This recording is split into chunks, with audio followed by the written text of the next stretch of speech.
எல்லோருக்கும் வணக்கம். இன்னைக்கு மார்க்கெட்னுடைய மூஞ்சியே சரியில்லைங்க நண்பர்களே. இன்னைக்கு ஓப்பனிங்ல இருந்து 28 பாயிண்ட் நெகட்டிவ்ல தான் இருக்கான். இந்த சமயத்துல ஃபாரினர்ஸ் என்ன பண்ணாங்க, அவங்க நமக்கு ஏதாவது பூஸ்ட் கொடுத்துருக்காங்களா அப்படின்னு பார்த்தா ஒரு பூஸ்டும் கொடுக்க கிடையாது. 754 கோடி. அஃப்கோர்ஸ் இது வேல்யூ ரொம்ப கம்மி தான். இதெல்லாம் சாதாரண ஒரு பிஸ்கட் சாப்பிட்ற மாதிரி தான் அவங்களுக்கு.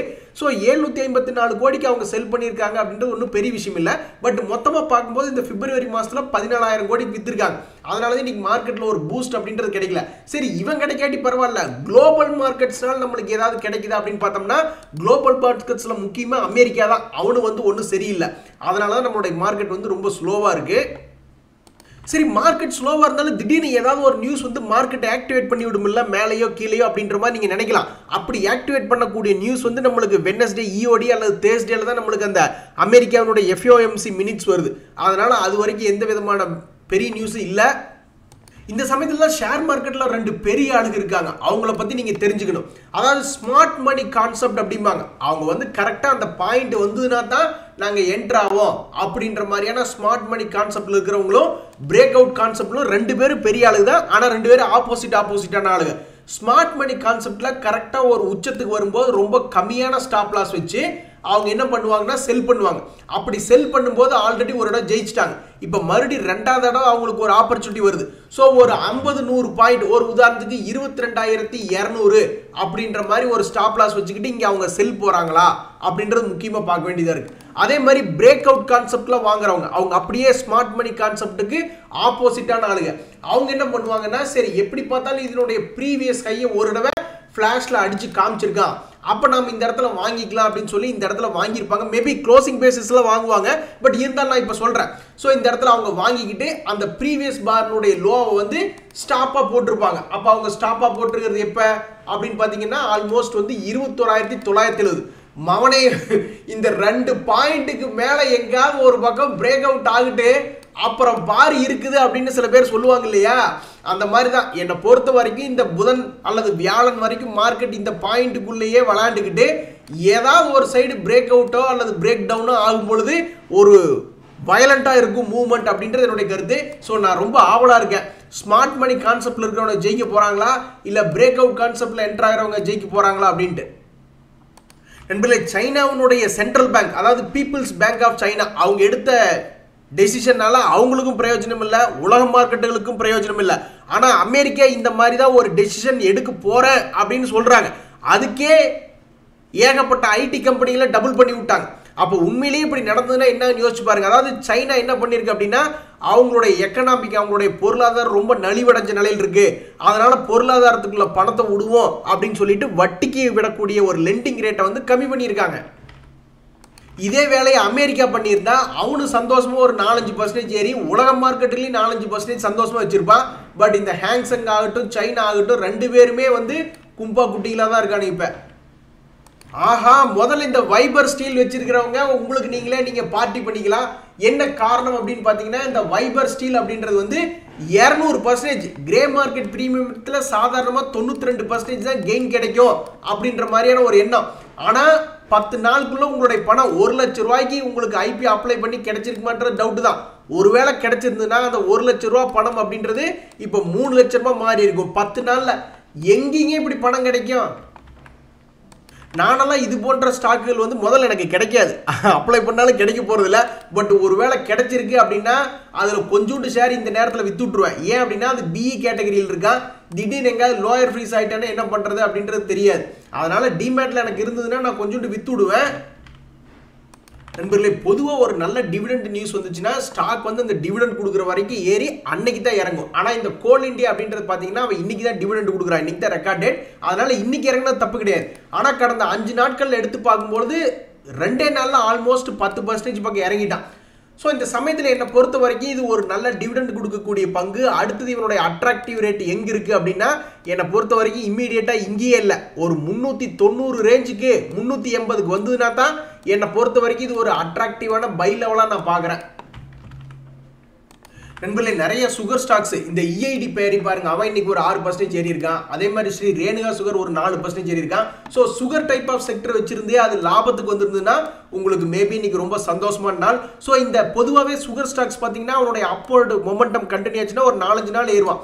அந்த வகையில் உங்களுடைய இன்வெஸ்ட்மெண்ட்ல இருக்கக்கூடிய ஸ்டாக்குகள் தொடர்ந்து ஒரு 4-5 நாள் ஏறி உங்க வாயில சக்கரை போட்டுச்சுன்னா ரொம்ப சந்தோஷமா தான் இருக்கும். இந்த சமயத்தில் தான் நான் ஒன்று புரிஞ்சுக்கிட்டேன்.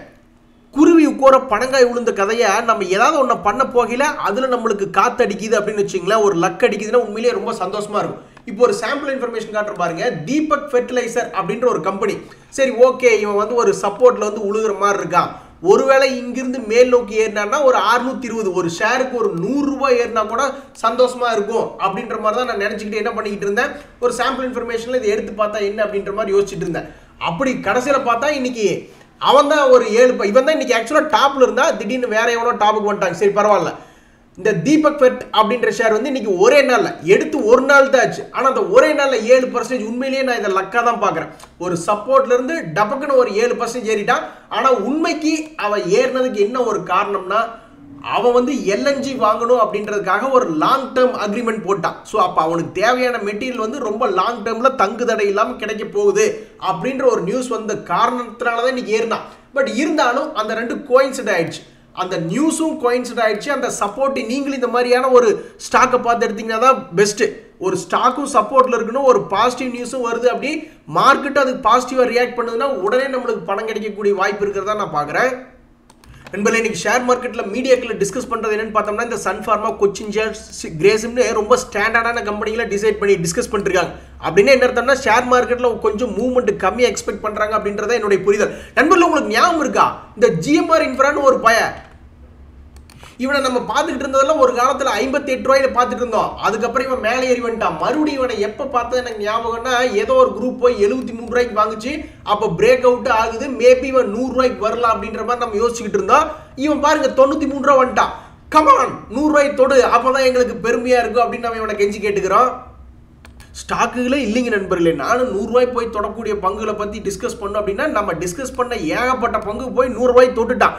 இதுக்கப்புறம் 100 ரூபாய் போய் தொடக்கூடிய பங்குகள் ஏதோ 1-2 தான் இருக்கேன். அதில் இந்த ஜிஎம்ஆர் இன்ஃப்ரா இருக்கான். இவனும் போய் அடுத்த வாரத்தில் 100 ரூபாய் தொட்டுட்டான்னா அப்புறம் நம்மளுக்கு பங்குகளே இல்லை. திடீர்னு ஷேர் மார்க்கெட் கிராஷ் ஆகி குப்புன்னு எல்லா ஷேரும் ஒரு 50 ரூபாய்க்கு வந்து விழுந்தாதான் நம்ம மறுபடியும் டிஸ்கஸ் பண்ண முடியும்னு நான் நினைக்கிறேன். இங்கே பார்த்தீங்களா, திடீர்னு இன்னைக்கு ஃபெடரல் பேங்க் வந்து ஒரு 5.89% இறங்கியிருக்கு. அதுக்கு ஏகப்பட்ட காரணங்கள் மார்க்கெட்ல இருந்தாலும் அவனை சொல்லி குத்தம் இல்லை. அவனுடைய மூவ்மெண்ட்டே அந்த மாதிரி தான். இவன் நியூஸ் வந்தாலும் சரி வரலினாலும் சரி, ஏற்கனவே ஒரு சப்ஸ்கிரைபர் சொல்லியிருந்தா ஞாபகம் இருக்குங்களா, அவன் ஏறுவான் அப்புறம் மறுபடியும் இறங்குவான், ஏறுவான் அப்படி இறங்குவான். ஸோ அதே மாதிரி தான் என்னை பொறுத்த வரைக்கும் இவன் மேலே வரும்போதே உஷாராகி கீழே யாராவது வாங்கினவங்க ஒரு 7% தட்டி விட்டுருந்தாங்கன்னு வச்சுங்களேன், நான் அந்த சாம்பிள் டேட்டாவில் வாங்கி 7% லாபத்துக்கு தட்டி விட்டேன். அதுக்கப்புறம் மேலே போனால் போயிட்டு போகிறான்னு விட்டுறணும். நம்ம பயப்படக்கூடாது, அதாவது மனசு வெக்ஸ் ஆகக்கூடாது. மறுபடியும் என்னைக்கு வந்து 140 ரூபா அல்லது மறுபடியும் ஒரு 120 ரூபாய்க்கு வந்து விழுகிறானோ அன்னைக்கு ஒரு பையிங் பாயிண்டாக தான் நான் பார்க்குறேன். அவன் இந்த எம்ஆர்பிஎல் ஷேர் மேலே பல பேர் கண்ணு போட்டாங்க. கண்ணு போட்டதின் காரணமாக என்னமோ தெரியல, இன்னைக்கு அது மேலே கொஞ்சம் ப்ராஃபிட் புக்கிங். கடந்த ஒரு மாதத்தில் பணத்தை ஆல்மோஸ்ட் 60% லாபம் சம்பாரிச்சு கொடுத்தவன் இன்னைக்கு சற்றே கொஞ்சம் ஓய்வெடுக்கிறான். நண்பர்களே, இப்போ நம்ம ஒரு 3 பங்குகளை பார்க்க போகிறோம். நல்லா வேகமாக ஏறி வரக்கூடிய வாய்ப்பு அவனுக்கு இருக்குது. பட் ஏறி வர போகிறானே என்னன்னு தெரியல. இந்த பண்ணாரி அம்மன் சுகர், இந்த சுகர் செக்டர்லாம் கொஞ்சம் பாசிட்டிவிட்டி இருக்கிறதுனால இந்த பண்ணாரி அம்மன் சுகர் அப்படின்றத எடுத்து பார்த்துக்கிட்டு இருந்தான். இவன் பெரும்பாலான சமயங்களில் ஏறிக்கொண்டே இருந்தக்கூடிய கம்பெனி தான். இறங்கினாலும் குடுகுடுன்னு ஏறான். அப்போ இந்த முறை இறங்கினவன் குடுகுடுன்னு மேலே ஏறி ஒரு 3200 கடைசிக்கு 3000 வந்ததுன்னா கூட ரொம்ப சந்தோஷமாக தான் இருக்கும். ஏன்னா ஒரு ஷேருக்கு 500 ரூபா அப்படின்றது ஒரு நல்ல லாபம் தான். அடுத்து நம்ம பார்க்கக்கூடிய இந்த கிருஷ்ணா டயக்னாஸ்டிக்ஸ் அப்படின்ற கம்பெனி பார்த்தீங்கன்னா அவன் ஏறுமுகத்தில் ஒரு ட்ரெண்டில் இருக்கான். அவனுடைய ட்ரெண்ட் வந்து ஏறுமுகத்தில் இருக்கு. ஏறுமுகத்தில் வந்து ஒரு குறிப்பிட்ட சப்போர்ட்ல இருக்கு. அப்போ பட்டார்னு வெடிச்சு ஒரு 760 ரூபா அல்லது ஒரு 800 ரூபா போச்சுன்னா ரொம்ப சந்தோஷமா இருக்கும். அடுத்து பார்க்கக்கூடிய இந்த நம்ம ஸ்டார் ஹெல்த் அப்படின்ற ஷேர் வந்து நான் ரொம்ப நம்பிக்கையா இருந்தேன். இவன்லாம் ஒரு மாதிரி சப்போர்ட் பில்டு பண்ணிட்டான். நல்லா வேகமாக ஏறக்கூடிய ஆள் தான். அதனால எப்படி ஒரு 700லாம் வந்துருவான் அப்படின்ற மாதிரி நான் யோசிச்சுட்டு இருந்தேன். இப்போ வரைக்கும் அவன் ஏறி வரல. ஸோ இந்த ஸ்டார் ஹெல்த் அப்படின்ற ஷேர் நம்பி பல பேர் பல மாசமா உட்காந்துக்கிட்டு இருந்திருக்காங்க. இவன் தூங்கிக்கிட்டு இருக்கான். பட்டார்னு வெடிச்சு மேலே ஒரு 10% அடுத்த மாசத்துக்குள்ள வந்ததுன்னா ரொம்ப சந்தோஷமா இருக்கும். கிருஷ்ணா நீ வர வேண்டும் அப்படின்றத நம்ம ஏற்கனவே பார்த்துட்டோம். நம்ம பார்க்க மட்டும் இந்த ஜீல் ஷேர் தான். இந்த ஜீல் ஷேரை வந்து ஏதோ 2 பேர்த்து கையில் வந்து தேங்காய் கிடைக்கும். அந்த தேங்காயை உருட்டி விட்டு விளையாண்டுக்கிட்டு இருப்பாங்க. என் குழந்தைகளை தான் சொல்றேன். அந்த மாதிரி குழந்தைய விளையாடுற மாதிரி இந்த ஜீல் அப்படின்ற ஷேரை பிடிச்சி ஏதாவது ஒரு நியூஸ்னால டிங் டாங் பெல் அவன் பாட்டுக்கு தெக்கையும் வடக்கையும் போயிட்டு வந்துகிட்டே இருக்கான். அப்படித்தான் இன்னைக்கும் கொஞ்சம் மேல் நோக்கி வந்ததா நான் பாக்குறேன். மற்றபடி வேற எந்த விதமான இதுவும் இல்லை. நியூஸ்னாலேயே அவன் மேலே ஏறி கீழே இறங்கிட்டு இருக்கான். கடைசியா நம்ம பார்க்கக்கூடிய இந்த OCCL அப்படின்ற பங்கு வந்து கடன் கொஞ்சம் கம்மியா இருக்கு, அதே சமயம் டிவிடெண்டும் கொஞ்சம் அதிகமாக கொடுத்துக்கிட்டு இருக்கான். அப்படி இருக்கக்கூடிய இந்த ஓரியண்டல் கார்பன் அப்படின்ற கம்பெனியினுடைய சார்ட் பேட்டர்ன் பார்க்கும்பொழுது நல்ல ஒரு மூவ்மெண்ட் அப்படின்றத காமிச்சிருக்கேன். இந்த ஒரு வருஷம் சார்ட் தான் நான் போட்டிருக்கேன், அதிகமாக போடல. ஸோ அப்போ இவன் மறுபடியும் கரெக்டாக இந்த இடத்துல சப்போர்ட் எடுத்தான்னா இவனும் வேகமாக ஒரு 150 ரூபா ஏறி வரணும். அப்படி ஏறி வர்றானா இல்லையா அப்படின்றத பொறுத்து வந்து தான் பார்க்கணும். இன்றைய தகவல் உங்களுக்கு உதவி வந்து எனக்கு சந்தோஷம் தான். ரொம்ப நன்றி, வணக்கம்.